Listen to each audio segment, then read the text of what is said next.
जिस दुनिया से हम आए हैं ना, ये एक मेला है। मेला स्वाय मेले के कुछ भी नहीं है ये। और मेला बहुत बड़ा झमेला।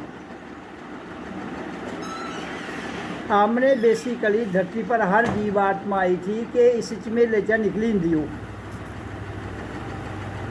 लेकिन निकलने के बजाय और फसी की निर्मल। जिसलै आदमी दम च होंदा ना, दम जवानी च, तो फिर आखदा मिगी कोई परवाह नहीं है, मिगी कोई कुछ नहीं कर सकता। लेकिन करना कुछ ना कक्ख नहीं है। करना जिहड़ियां शक्तियां तुंदे बिच बैठी दियां ना, उन्हें क्या करना। मन सब तो खतरनाक, बुद्धि मन का पिछे है। फिर वो थल्ले ना इंद्रियां, 5 कर्म इंद्रियां, 5 ज्ञान इंद्रियां, उनके विषय ने अगे ये सब सानू जन्म के समय ये सब कुछ मिलया। लेकिन जिसले बच्चा होंदा उसले मस्त होंदियां। जियां जियां वो बड़ा होंदा, खाना खांदा, धरती का अन्न, समाज की हवा हवा लगती उसी, तो बड़ा होता जाता। फिर वो जो तकड़ा होंदा ना, फिर आदा हम चौड़े बाजार सौड़े, फिर वो कुछ नहीं सुनता। फिर वो ज़्यादा काम लेंदा मन कोला, और मन कोला मन से हम कोई भी काम लेंगे वो हमें कहाँ ले जाएगा? खड्डे में, दलदल में। एक सबसे जो बड़ी बात है सत्संग में, अपने मन पर काबू करो। अगर मन काबू हो गया, रविदास ने आख्या ना, जोदा मन चंगा उसकी कटौती च गंगा। लेकिन मैं आखना मन चंगा हुआ या खराब हुआ है, ये दोनों बखी कर गई। इससे जो बच के निकल जाए इस संसार के मेले में, तो मन ही कमका था ना। वही आदमी हमें अच्छा लगता है, वही आदमी हमें बुरा लगना शुरू हो जाता। जिन्ना चिर से कोई हाँ चाह मिलाता रहोगे, मैंने बात कही उसने सुन ली, वो हाँ से हाँ मिलाता रहा। एक दिन आखिर मैं नहीं सुनता तेरी, उससे दिन मेरी गुस्सा चढ़ी गया। आत्मा का तो एक करैक्टर नहीं है, परमात्मा का भी नहीं है एक करैक्टर। एक करैक्टर है मन का, एक करैक्टर है बुद्धि का, एक करैक्टर है लालच का, एक करैक्टर है नुकसान का, कि मिगी ये को फायदा क्या तो नुकसान क्या। समझ नहीं? तो जिनको हम अपना रिश्तेदार मानते हैं, जिनको हम बच्चे मानते हैं, वो हमारे तो हैं ही नहीं। मुफ्तदा तो सोचो पर कब्जा करा दे। कब्जा कह ली तुंदे द्वारा वो पैदा हो जाने, तो तुस भी कुछ के द्वारा पैदा हो नहीं। अगर हम किसी के द्वारा पैदा हुए हैं तो वो भी किसी के द्वारा पैदा हुए हैं, और जो उन्होंने उनको किया वो भी किसी के द्वारा हुए हैं। तो फिर कब्जा क्या था? जब उनका कब्जा नहीं रहा तो हमारा भी नहीं रहेगा। इतनी सी बात समझ में आ गई तो जीवन सुखी। रिश्वत सुना रही है नहीं तो ब्याह करिए पुलिए। सच कह रहा हूँ, मैं जो बात कहता हूँ वो बहुत दूर की होती है। तो इसलिए इंसान जो है ना, बस वो जब इस मन के लालच में आता है, शादी के मन के लालच होती है कि मेरे घर वाला अफसर है, मेरे घर वाला इन्ने पैसे लेंदा है, तो जो पैसे नहीं लेंदा तो ब्याह भी नहीं करी, तो कदे नहीं करी। उन्हें पता निकम्मा आदमी कर गया, उब्बी आदमी मतलब निकम्मा जेड़ा वो भी तो आदमी है, जेड़ा पैसे कमादा वो भी आदमी है। ब्याह तुसें आदमी कन्नै करना या पैसे कन्नै करना है?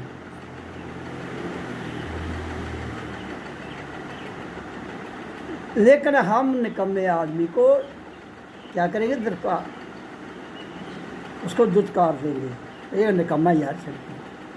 अब निकम्मा उसे बनाया किसने? उसके पीछे कभी कोई गया नहीं कि ये निकम्मा क्यों है। देखो जो सच है, निकम्मा बनाने वाली हमारी सरकार है। जिस देश में कोई भी सरकार जो राजा राज करता है, अगर उसकी जनता में कोई आदमी निकम्मा है, वो राजा का कसूर है।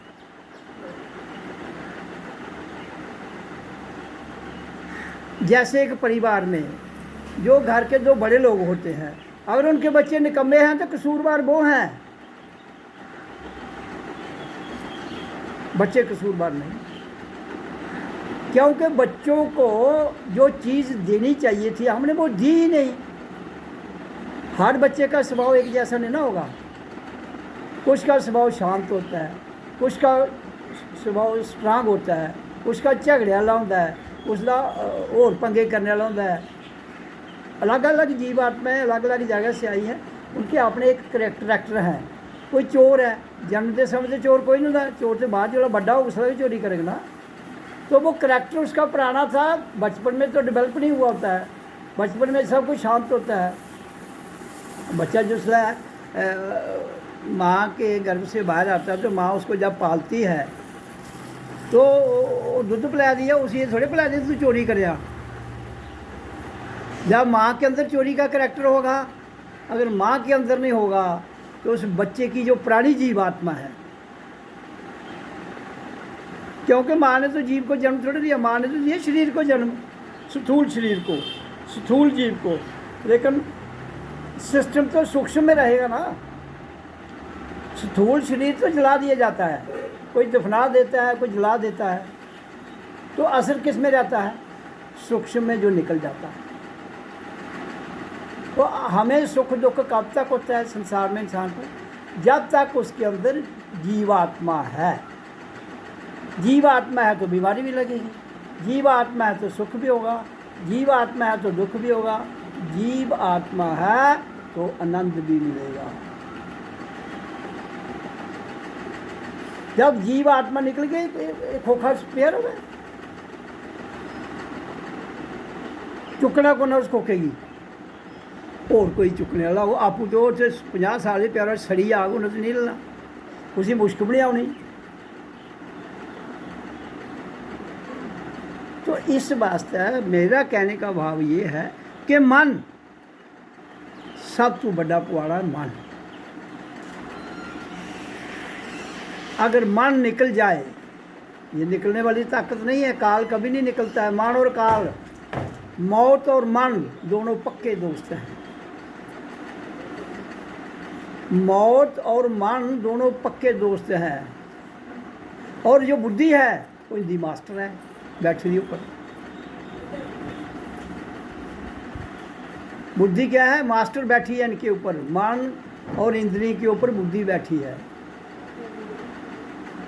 कृष्ण अर्जुन को बड़ा स्पष्ट कह रहा है गीता में, कहता है अर्जुन शरीर से सूक्ष्म है इंद्रियां। शरीर जो है ये सूक्ष्म है ना, कहते हैं इससे सूक्ष्म है इंद्रियां, काम करने वाली और ज्ञान देने वाली, दो प्रकार की इंद्रियां। कहता है इससे सूक्ष्म है वो, और इंद्रियों से सूक्ष्म है मन,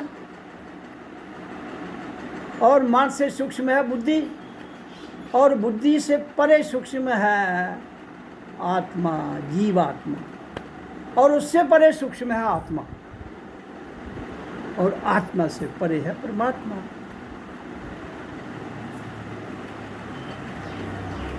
और जैसे एक कुआं है और कुएं में आप एक लोटा पानी निकाल लो, अगर कुएं का पानी मीठा है तो लोटे का भी तो मीठा ही होगा कि नहीं होगा?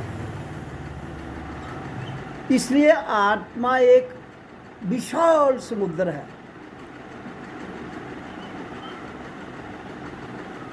इसलिए वहाँ क्या है, एक विशाल समुद्र धरती पर है। जो धरती पर विशाल समुद्र है वो हर पानी को पीने के काबिल नहीं छोड़ता है। आप कितना भी पानी डाल दो किसमें समुद्र में, वो पीने से गया। समुद्र के पानी कोई पीता नहीं आज तक। क्यों? कि उसके अंदर कितनी गंदगी कितनी है, वो कुछ पी नहीं सकता, और फिल्टर भी नहीं होता वो। बाकी पानी तो फिल्टर लगाओ, ये इसमें डालो तो फिल्टर, समुद्र का पानी फिल्टर होगा ही नहीं। अगर समुद्र का पानी फिल्टर हो जाए तो पानी की कमी कहीं भी नहीं रहेगी। क्योंकि जो समुद्र के किनारे लोग हैं, अब बम्बे समुद्र के किनारे, उनको पानी की शॉर्टेज है। वो क्यों है? समुद्र के किनारे रहते हुए पानी की शॉर्टेज क्यों है उनको? क्यों? कि समुद्र का पानी फिल्टर नहीं होता है। धरती पर जो पृथ्वी पर पदार्थ हैं, उनका मालिक धरती पर सबसे गंदा पानी है। और पानी हम वही पीते हैं। कौन सा? हम सब पानी किसका पीते हैं? समुद्र का। लेकिन वो कैसे?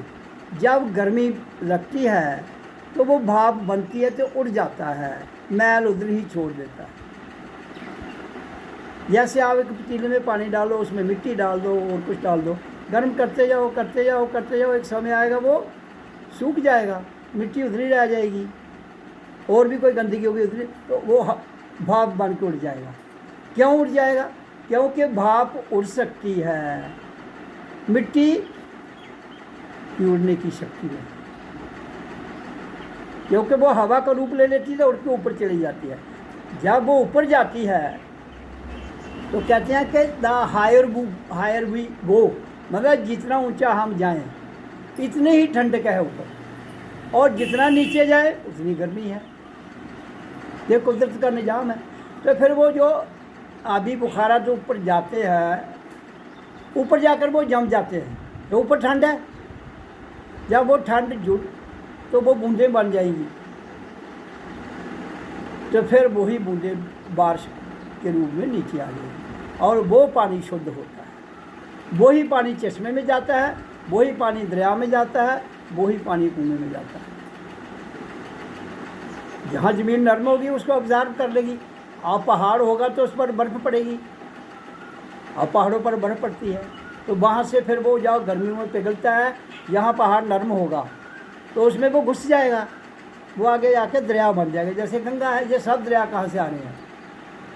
गंगा गंगोत्री से निकलती है, तो उसके पीछे बर्फ़ ही बर्फ़ है पीछे। तो वो जहाँ पीछे कोई नरम जगह होगी, वो उसमें जो पानी बर्फ़ पिघली और घुसता गया, और उससे आगे यहाँ वो उसका मुख है गंगोत्री का, वहाँ से वो पानी निकला, तो फिर उन्होंने उसको पक्का मुंह बना दिया। जैसे चश्मे में ये बौलियाँ होती हैं ना, बौलियाँ पक्कियाँ दिखने पे नहीं, पानी निकलता है साइड से पक्की कर देते हैं, तो पानी तो आ रहा है साइड से। जैसे कश्मीर में जो गए हैं चश्मा शाही है वहाँ, तो वो क्या है? वो एक ऐसा बौली है, तो उसी ने पक्का खींचा जाता है, पानी आ वाला पियो। इसी तरह से हमारे भीतर भी गंदगी है। जीव जब जन्म लेता है आत्मा के साथ, तो उसके अंदर एक गंदगी का थैला ले आता है। कहाँ? संसार रूपी मेले में लेके आ गया। वो आया था कि मैं थैला फेंक के खाली होके जाऊंगा, लेकिन किया क्या उसने? पहला थैले च मनो पकौड़े पेदे है, फिर उसी स्वाद जलेबियाँ लगी, उन्होंने भी पाई ली। पकौड़े तो मकाए नहीं आली, उत्थे तो खुंदल पई है। क्योंकि पदार्थों के स्वार्थ में कौन फंसा है? मन। अब मन कहता है खाली नहीं होना है। जब मन कहता है खाली नहीं होना है, तो अगर मन खाली नहीं हुआ तो ये बहुत बड़ा लड़ाई का अड्डा है। जिंदा लालच है तो थोड़ा तफड़ है। क्या करता है? लालच देता है और फिर मुरवाता है। जुआ आदमी क्यों खेलता है? साहिल क्यों खेलता है? लालच, मेरे को माल आए। तो जुआ आज तक कोई नहीं जीता है। दुनिया का रिकॉर्ड है, जुआ कोई आज तक नहीं जीता।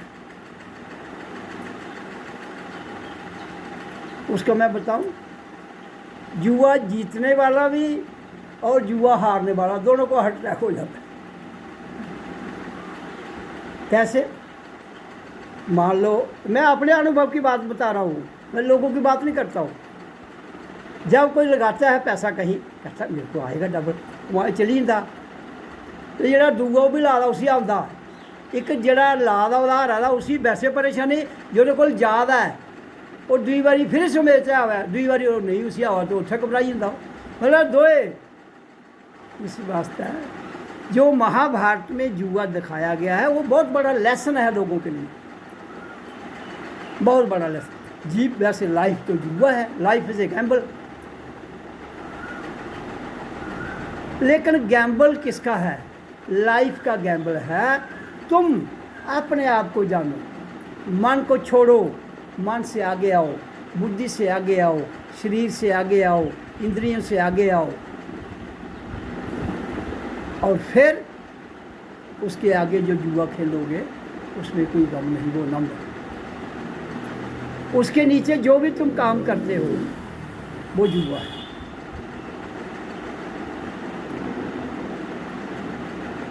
इसलिए मैं कहता हूँ सत्संग की परिभाषा को समझने के लिए हमें जीवन की जो शैली है उसे समझने की जरूरत है। लोग समझते हैं सत्संग में जाकर नहीं भाई हमारे कष्ट कम, मैं तो नहीं कहता हूँ कम होंगे, मैं तो कहता हूँ बढ़ जाएंगे, मैं कभी नहीं कहता हूँ। हाँ, जिस दिन तुम सत्संग में आते आते शरीर से, मन से, इंद्रियों से, बुद्धि से परे जाओगे फिर आनंद मिलता है। अगर तुम नीतू अगर मन से फंसी है, नीतू नहीं साथ की बात है, आप परेशान की बात कर रहे हो। परेशानी कहाँ से शुरू होती है? परेशानी का अड्डा जो है वो मन है, मन और कोई नहीं। अगर माना भी रहा तुंदे पर जितनी मर्जी भक्ति करो। भक्ति का अर्थ है समर्पण। जहाँ मन भी ना रहे, जहाँ बुद्धि भी ना रहे, वहाँ इंद्रियां भी ना रहे, वहाँ कुछ भी ना रहे।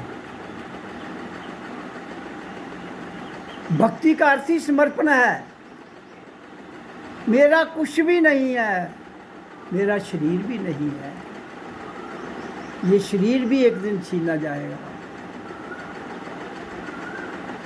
ये जो संसार की हमें पदार्थ मिले हैं वो भी छीने जाएंगे,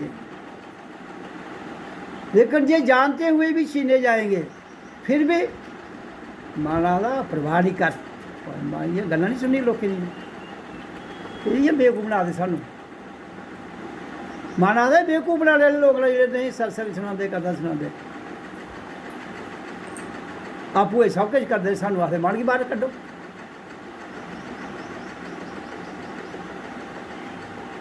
तो गड़बड़ कहाँ है? ये बिल्कुल ठीक बात है। सुनाने वाला, सुनने वाला, अगर सुनाने वाला शुद्ध नहीं है तो सुनने वाला शुद्ध क्यों हो? आप एक बर्तन में खाना खाते हो, वो बर्तन गंदा है, आपने खाना डाला, बर्तन को तो साफ कर लो भाई। बर्तन को तो तुम देख के साफ करके स्याही, लेकिन तुंदे अंदर के लगे दा वो भी दिखिया करे तुहें। राधा अंदर क्या क्या चिपका है, लेकिन आगे किया दिखना जी। वो डॉक्टर तो इतू आख मैं अंदर दिखना भाई, इसी बटन है, इसी तां लाउंदा, वह चीज़ नूं थैला इसी खोलने पाना है, तो शरीर के खोले के निकलना हड्डी, मांस, खून, मल, मूत्र, ये बगैर ने कख नहीं लभना। क्यों? कि वो स्थूल तत्व भी आप देख सकते हो, सूक्ष्म देखा नहीं जाता है। जैसे आजकल तो सूक्ष्म मशीनें आ गई हैं, जैसे एक्सरे मशीन है, MRI है, इको है, और बहुत बहुत मशीनें आई हैं जो आपका पूरा सिस्टम अंदर से बता देती हैं। जैसे ये चोर को आजकल एक मशीन नहीं आई है, उसको उसमें डालेंगे तो वो बोलता जाएगा क्या क्या चोरी की है। मन को रीडिंग करती है ना, वो मन पर छा जाता है तो मन बोलता जाता है। जैसे किसी भी आदमी को आप शराब पिला दो, उसको बिठा दो, वो सच बोले। क्यों? कि शराब एक सूक्ष्म तत्व है, होता तो पानी टाइप, लेकिन शराब उड़ जाती है, पता है आपको। सिपरेट है एक शराब, वो जो उड़ जा रही, खोलो तो उड़ जाएगी, जैसे पेट्रोल उड़ जाता है। तो उड़ता कौन है? जो सूक्ष्म है। तो इसलिए शराब पीने वाला आदमी झूठ नहीं बोलता। लेकिन शराब पीना तो अच्छी बात नहीं कहते। क्यों अच्छी बात नहीं है? बोलेगा वो सच, लेकिन हमारी बुद्धि सूक्ष्म है, और बुद्धि की सूक्ष्म, जब हम शराब का सूक्ष्मपन लेंगे तो बुद्धि का सूक्ष्मपन खत्म हो जाएगा। दो चीज़ों के टकराव से क्या होता है? जो पावरफुल होगी वो दूसरे को दबा लेगी। तो ये हम चूँकि पदार्थों में डूबे हुए हैं, हम पदार्थों में डूबे हैं, तो पदार्थों में ये जो शराब है ये सूक्ष्म तत्व में आती है, लिक्विड भी है उसमें, लेकिन उसका असर सूक्ष्म है। तो इसलिए बुद्धि सूक्ष्म है, तो ये बुद्धि पर इफेक्ट करेगी इसे बुद्धि, क्योंकि ताकतवर चीज़ उस पर हावी हो जाएगी, वो गुलाम हो जाएगा, वो गड़बड़ करेगा। इसलिए बुद्धि शराब पीने से भ्रष्ट हो जाती है, और भ्रष्ट होने के बाद वो गलत काम करेगी। करैक्टर उसका भी सूक्ष्म है, करैक्टर बुद्धि का भी सूक्ष्म, शराब का करैक्टर सूक्ष्म है, बुद्धि का भी सूक्ष्म है। शराब पदार्थ है, बुद्धि पदार्थ नहीं है। तो पदार्थ का असर पदार्थ पर होगा, सूक्ष्म को वो खा जाएगा अगर हावी हो गया तो। इसलिए शराब नहीं पीनी चाहिए। हमारे अंदर ऑलरेडी सूक्ष्म सब कुछ है, बुद्धि सूक्ष्म, मन सूक्ष्म, आत्मा भी सूक्ष्म, अति सूक्ष्म और चेतन जो जागी हुई है। तो जब वो हमारे अंदर उस परमपिता परमात्मा ने प्रकृति में हमें सब कुछ दिया है, तो फिर हम नकली के पीछे क्यों भागते हैं? क्यों? सारे माँ प्यो भी इं करते हैं, बच्चा तो माँ बाप से सीखेगा, क्योंकि वो माँ बाप क्या कर रहा है वो उसी को सीखेगा ना। हमारे माँ बाप ऐसे करते थे, उनको पूछा तुम क्यों करते हो? वो कहते हमारे माँ बाप करते थे। अगर 3 पीढ़ियाँ जिंदा हैं तो वो एक पोतरा है, वो प्यो भी पूछे, प्यो रखना मेरे प्यो रहा, अगर वो रखना मेरे प्यो रहा। अब फैसला ये कौन करेगा कि जो हमारा बाप है, उसका जो बाप है, उसका जो बाप है, उसने तो शरीर दिया हमें, आत्मा थोड़ी दी उसने। बाप ने तो, माँ बाप ने शरीर दिया है, आत्मा नहीं दिया है। तो उनको आत्मा का ज्ञान ही नहीं है पहले माँ बाप को, तो अब वो आप उसको कसूरवार कैसे ठहराओगे? और कसूरवार भी है वो। क्यों? कि वो तो वही सिखाएंगे जो उन्होंने सीखा है, तो उनको आत्मा का पता ही नहीं है, क्योंकि उनकी माँ बाप ने नहीं बताया। तो धीरे धीरे जब ये सारी पट्टी इस मेले में, पहले जो थैला आया था वो खाली था, पहली बार भरा, दूसरी बार जन्माया और भर दिया, तीसरी बार आया और जन्म दिया, तो फिर क्या शुरू हो गया? फिर इनके देवी देवता बनना शुरू हो गए, जिसके लिए लोग कहते हैं ये कैसा गुरु है, ये देवी देवताओं के पीछे पड़ा रहता है, ये हमारे देवताओं को कहता है गलत है। मैं तो कहता हूँ गलत तो है, मैं आज भी कहता हूँ, पहले भी कहता था, आगे भी कहूँगा। क्यों? क्योंकि वो तुम्हारे मन के द्वारा निर्मित किए गए हैं। मन जो चीज़ निर्मित करता है वो तबाही की ओर जाता है, आज नहीं तो कल नहीं। आज फायदा मिल सकता है, कल आपको उसकी तबाही देखनी पड़ेगी। क्या रोज है उसके लिए? हाँ, जिस दिन तुम आत्मीय शक्ति को जान लोगे, आनंद की ओर जाओगे, तबाही की ओर नहीं। इतना ही फर्क है। मनगढ़ंत चीज़ों को प्रेफरेंस देना और एक परमात्मा की अलौकिक शक्ति को इग्नोर करना, उसके नाम पर उसको लेना, वो नहीं चलता है। वो कहता है मैं किसी से थोड़े जुड़ा हुआ हूँ, तुम कैसे देखते हो कि मैं जोड़ोगे मेरे साथ? वो मेरे तक पहुँचते ही नहीं है। हमारी गीता कह रही है, तुम जो हिंदू हो, ये गीता कह रही है, कृष्ण कह रहा है, अर्जुन जो देवी देवताओं को पूजते हैं वो वही हो जाते हैं, जो मुझे पूजते हैं वो मेरे पास आते हैं। तुम्हारे ग्रंथ बोलने के बावजूद ना तुम ग्रंथों पर चलते हो और ना तुम मेरी सुनते हो, तो कैसे काम चलेगा? जीवन मृत्यु तो होनी है, जहाँ जो आया वो जाएगा। ये शरीर एक दिन जाना है, 100 साल के बाद जाए, 200 साल के बाद जाए, उससे पहले चला जाए, क्योंकि ये हमारा नहीं है। लेकिन हम कुछ नियमों के तहत इसको अपनी इच्छा से बचा सकते हैं। अपनी इच्छा से कैसे? इच्छा को, संसार की इच्छा को छोड़कर उस इच्छा को परमात्मा में डाल दो। मतलब मन की इच्छा को छोड़कर आत्म की इच्छा में डाल दो, फिर तुम जी सकते हो।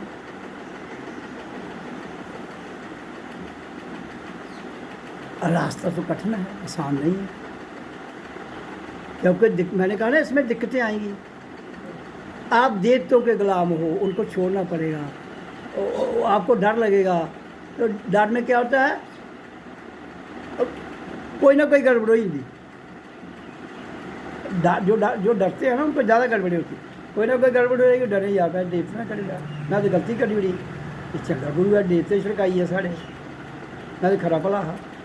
अब जिसको तुम मान रहे हो, जिसको तुमने अपनी मान्यता दे दी गई है, जब उसको छोड़ोगे तो अभ्यास इतना पक्का हो चुका है, उस अभ्यास के द्वारा आप उससे थोड़ा भी बिखरते हो तो दिक्कत आती है। इसलिए वो दिक्कत सहन नहीं करता आदमी, फिर देवताओं के आगे झुकता है। डर कहता है, हर हर कर दी थे, डर डर कर दी, डर डर कर दी थे, हर हर कर दी।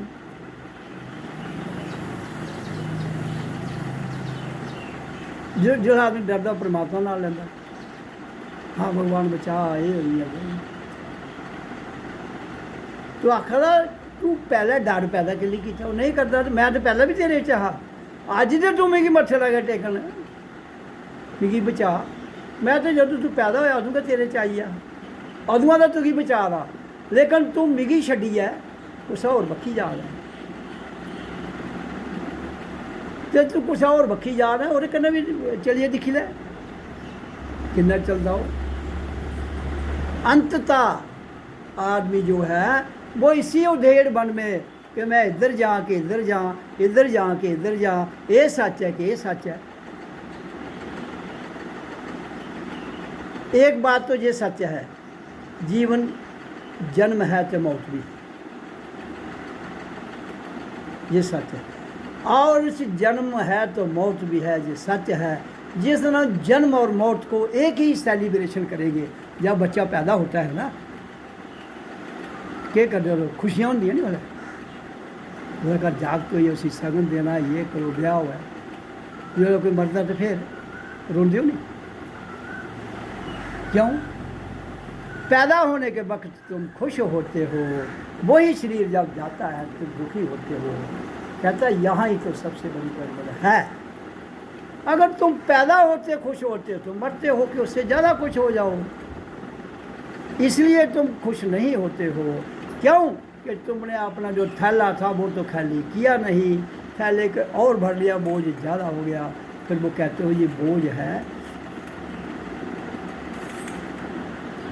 तो उस बोझ में आपने बहुत कुछ डाला होता है, उसके मोह में मरना नहीं चाहते हो और मरने से दुखी होते हो।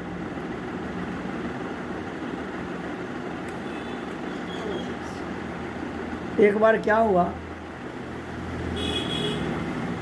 सिकंदर हुआ, एक राजा था जिसने हिंदुस्तान पर चढ़ाई की थी, यूनान का बादशाह था वो। तो हिंदुस्तान में आया, उसने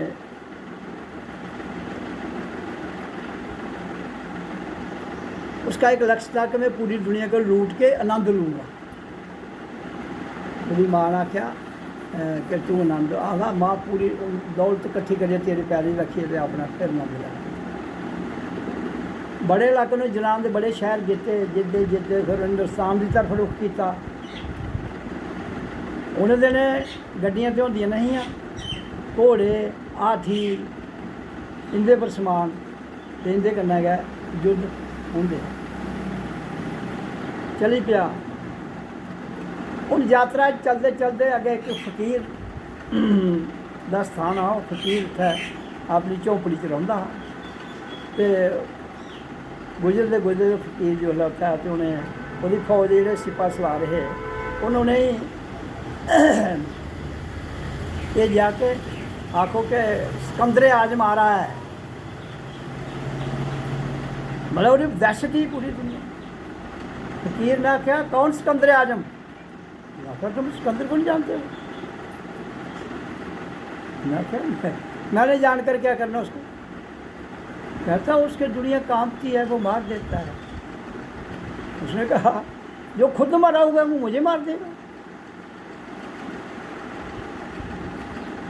उन्हें जाइए सिकंदर की सुनाया, मारा उसे ऐसी आख्या वो यहीं आखदा ना क्या, जिसको जरूरत होगी वो आएगा, मुझे क्यों जाना है।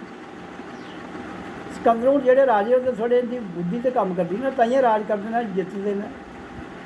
उन्हें आख्या कोई नहीं, मैं खुद ही जाता हूँ।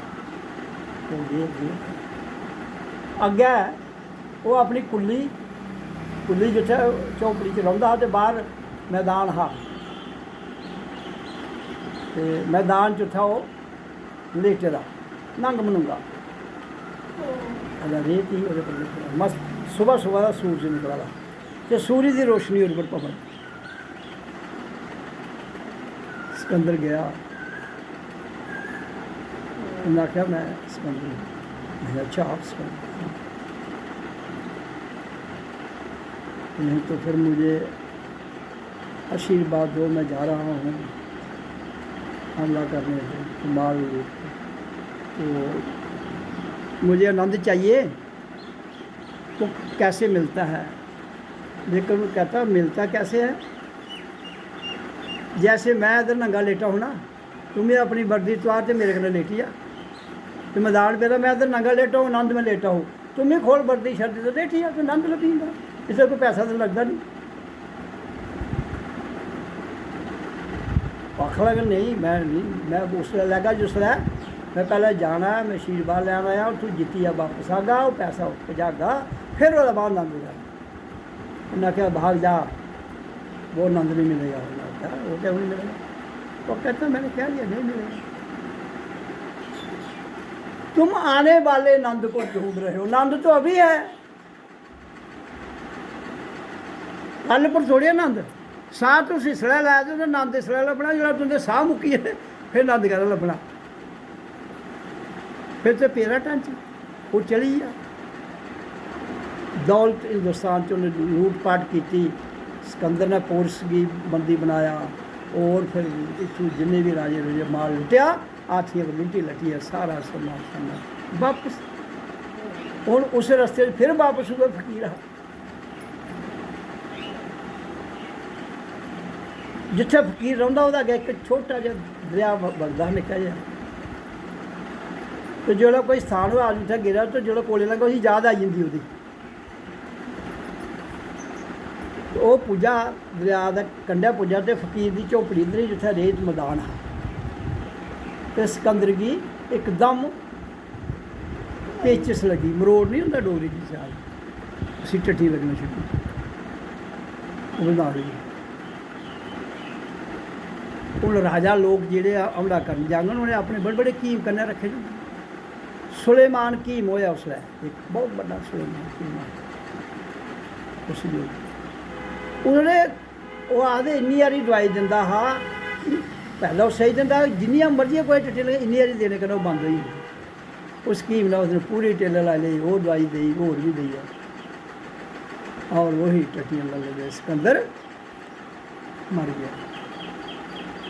उन्हें कीम की आख्या कि मेरा राज जिथे मेरी माँ, मैं माँ की मिलना चाहना मौत को पहले, सिर्फ तू मिला, उत्थे कोई 10-12 घंटे का रस्ता रही दा नहीं मिल सकता।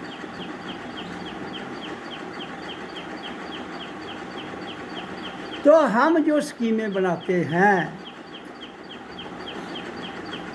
अभी जो लेना है वो अभी ले लें, कल पर कुछ मत छोड़। तो अभी क्या मिलेगा? अभी क्या मिलना है? अपना आप। अभी किसको मिलना है? हमने अपने आप को, अपने आप को मिलना तो आनंद मिल जाए। ये राधा ने कृष्ण की मिलना है तो दो ही मरोई है, कृष्ण द्वारका मरोई है जाइए, फिर राधा वृंदावन मरी है, नठी को फिर वापस है। कल को कुछ मिलने वाला नहीं है। राधा तुम्हारे भीतर है, कृष्ण तुम्हारे भीतर है, दोनों का मिलन इसी क्षण हो सकता है। करने की जब भी होगा एक क्षण में होगा।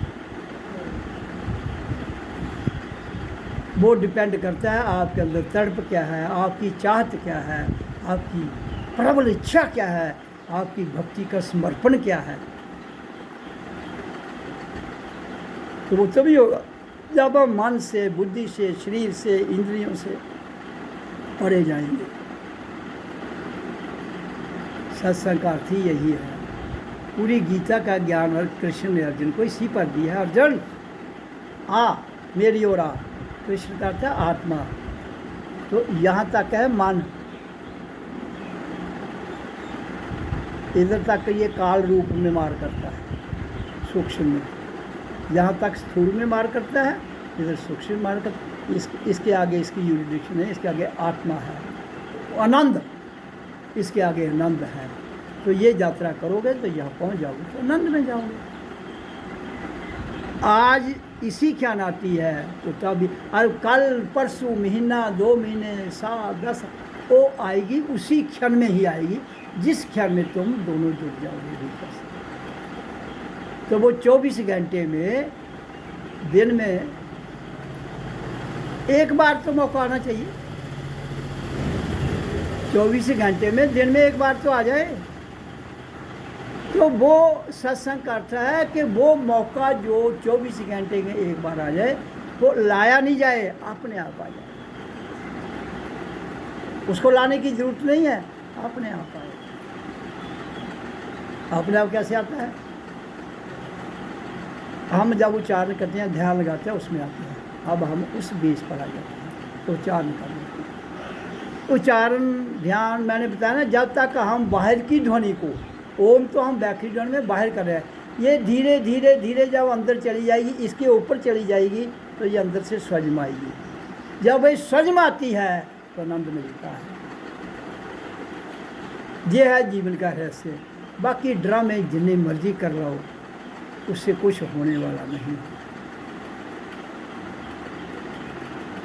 क्यों? आनंद आपने लेना है, आनंद आपके अंदर है। तो मिलेगा कहाँ से? अपने आप से।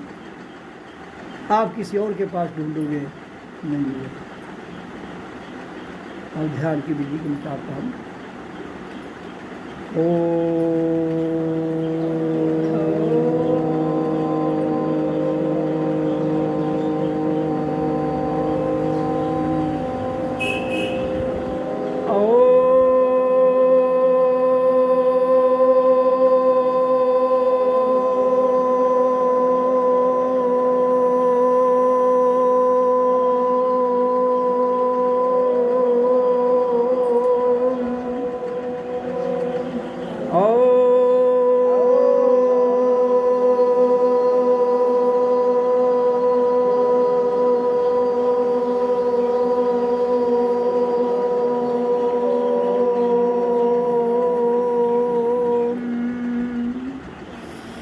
श्वास को भरो नाभि तक।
ओम ओम ओम ओम ओम।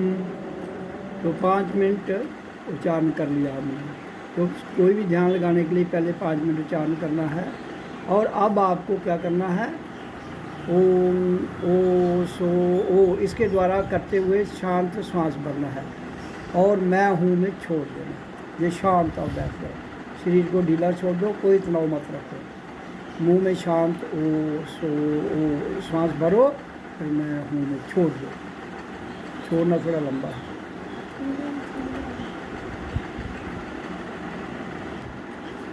पहला ओम का उच्चारण 5 मिनट, ओ सो ओ मैं हूँ, ये आधा घंटा।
ओ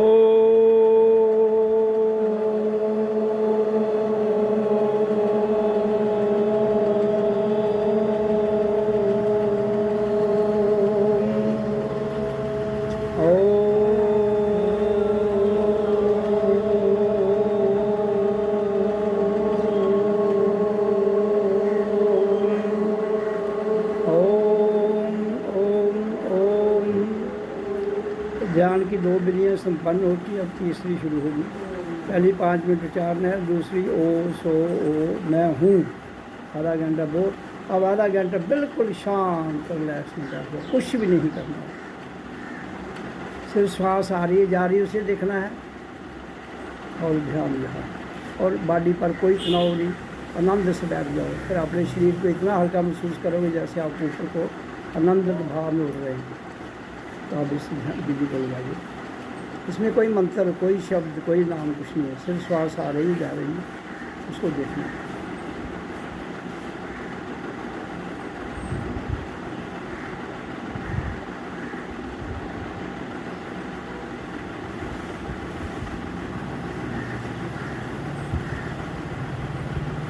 केवल श्वासों को देखना पड़ता है।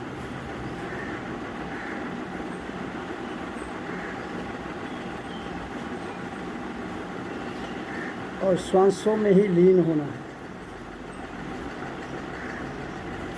यही श्वास जब रुक जाएंगे, थम जाएंगे, तो जब इनसे परे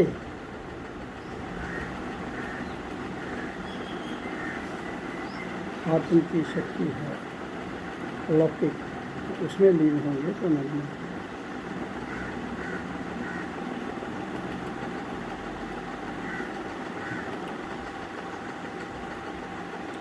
केवल श्वासों को देखना है। अपनी श्वास आपने ना खींचनी है ना छोड़नी है, सिर्फ ये जहाँ से श्वास नाक से आती है वो मुंह बंद रखना, वहाँ से देखना है।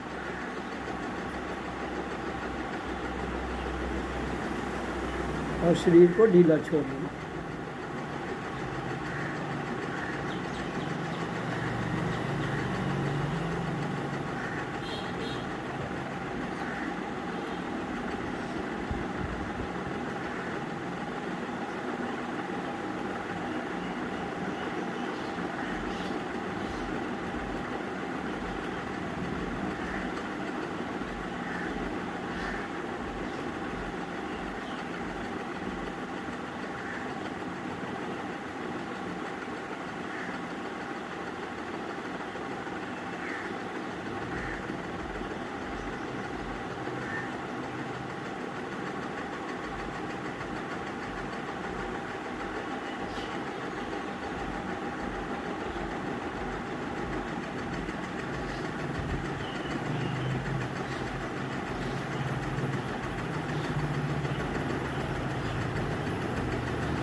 ये ध्यान की 3 विधियां हैं, जिसमें पहले उच्चारण करना है ओम का, फिर ओम सो ओ मैं हूँ आधा घंटा जी, फिर शांत, उसके बाद अंदर की आवाज़ को सुनना है और शांत बैठना।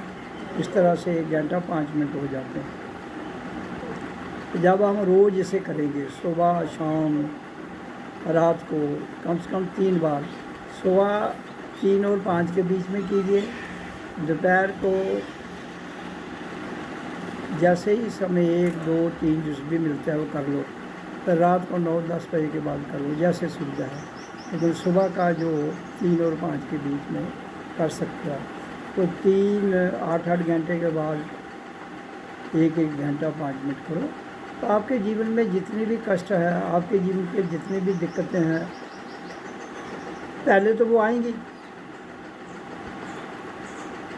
पहले वो उबलती हैं। जैसे तुम दाल बनाते हो, पहले उबलती है, फिर धीरे धीरे धीरे धीरे वो ठंडी होकर घुल मिल के जाती है, फिर उसका स्वाद आता है। इसी तरह से पहले जो आपके अंदर गंद बला है भरी हुई, आपको नहीं देखेगी, आप कहते हैं बहुत अच्छा है, हमारे अंदर कोई गड़बड़ नहीं है, लेकिन है क्या करोगे तुम? तो वो धीरे धीरे निकलेगी, आपको कष्ट होगा। आप सोचो मैं भजन करने लगा, उल्टा मुझे कष्ट हो रहा है। तो जो चीज़ गंदी है बाहर निकलेगी, कष्ट तो करेगी। आपके घर मेहमान आ जाए, 1 दिन रहे, 2 दिन रहे, 4 दिन रहे, 1 दिन तंग पड़ जाओगे आप, फिर उसको निकालो, वो निकलता नहीं है, फिर युद्ध शुरू होता है। इसी तरह से आपका मकान तो पवित्र आलय है, पवित्र आलय, ये परमात्मा का घर है, ये शुद्ध है, बिल्कुल शुद्ध, लेकिन इंसान ने इसको गंदा कर। फिर उस गंदगी को साफ करने के लिए भजन की ज़रूरत है, ध्यान की ज़रूरत है, श्वासों को शुद्ध करने की ज़रूरत है, और श्वासों से परे जाने की ज़रूरत है। क्योंकि श्वासों में गंदगी है, श्वास लेते हैं तो एनर्जी है, जब छोड़ते हैं वो गंदगी है। फिर जब सांसों से परे चले जाएंगे, ना गंदगी रहेगी ना खराबी रहेगी, फिर आनंद रह जाता है। तो इसलिए जीवन के रहते हुए हमें ये 3 घंटे रोज समय देना है।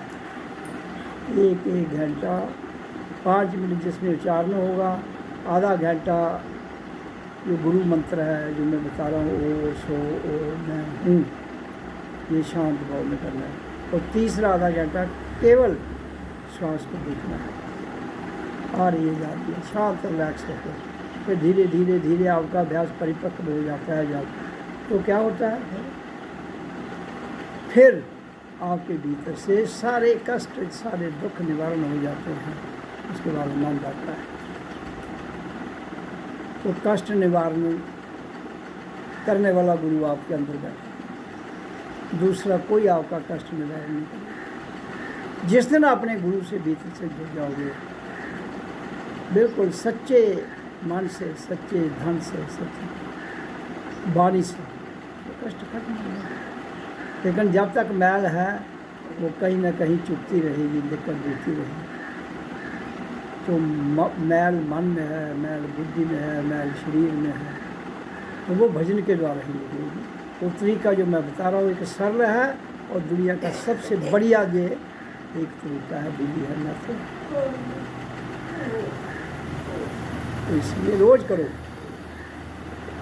ये बिना नहीं होगा। एक दिन कर लिया, एक दिन छोड़ दिया, तो एक गंदगी को तुम आज उठाते हो, कल उतनी डाल देते हो, तो फिर तो निकली नहीं, फिर तो उतनी सिस्टम रहेगा। तो इसलिए जीवन के रहते हुए ये कर लो। तो आज के दिन में अभी का जो कार्यक्रम है वो संपन्न करता है। ओ